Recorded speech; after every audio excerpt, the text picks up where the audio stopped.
Hi, everybody, and welcome to week 10. I hope everybody had a great spring break and had some time to enjoy and relax. We are more than halfway through the semester, so let's keep working hard to finish strong. We are starting Microsoft Excel this week.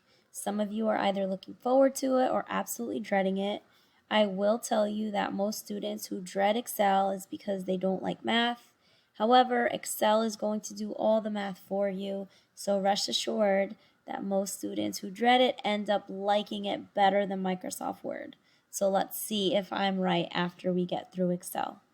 So for this week, all you have is a training and a project. I'm going to go ahead and go into week 10.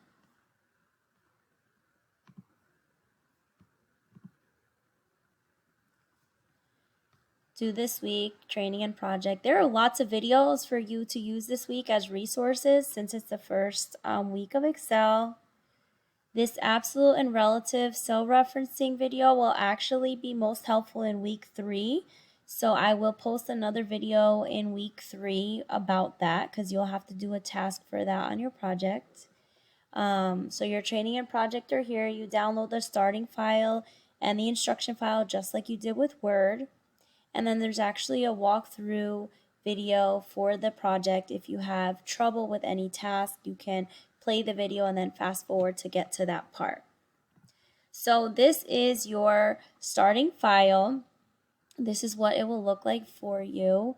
At the top, I don't think you could see that high on my screen, but you should see your first name and last name. As always, you need to go to File, Save As, to change the file name to have a 2 at the end instead of a 1. Just so you know, this part of the file, this worksheet, which is called documentation, if you look at the worksheet tab, you won't be making any changes to that.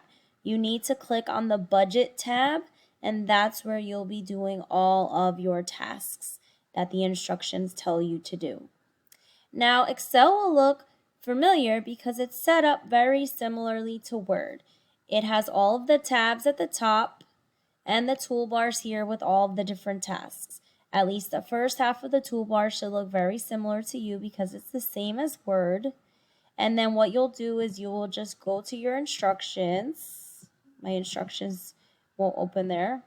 You're going to go to your instructions and then you will, let's see if I could get it for you a second. Here we go. You will read the tasks and you will simply start doing them. I'll go ahead and do number 1 with you. Caleb Ramos is a manager in the accounts receivable department of Edgerton Norris Pharmaceutical Company. Let me make sure those are not the right instructions. Let's close that. We are going to do this one. Ashley Bowman manages the New England office for Diaz Marketing, a consulting firm that develops strategies for businesses to become more profitable.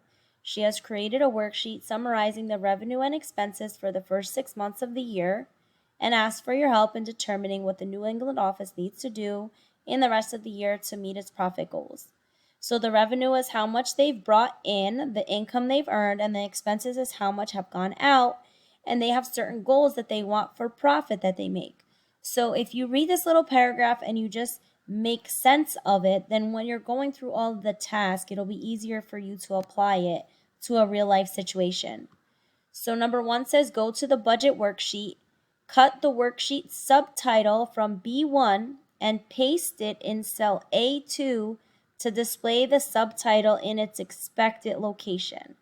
So we have to cut something from B1 right here, and there's many ways to cut. I can right click and go to here. I can cut up here. I can press Control X. I'm going to cut there, and then it said to paste it in cell A2. So I'm going to go to column A, row 2. I'm going to press Control V and paste it there. So you'll notice that all of the columns are the letters of the alphabet going across the top because columns go up and down vertically. And then the rows are horizontal and they are numbers going 1 through infinity. So if they tell you to locate a cell like E7, you can find E first, then you go to 7.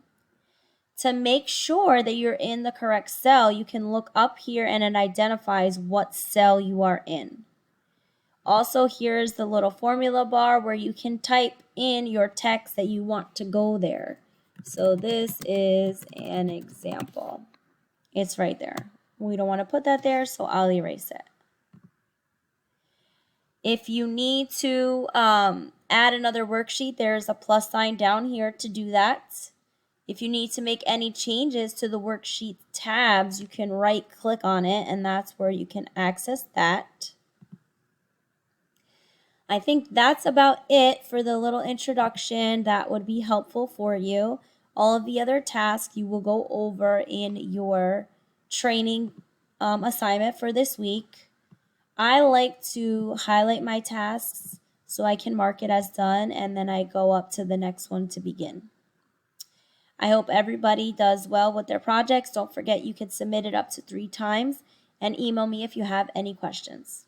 Have a great day.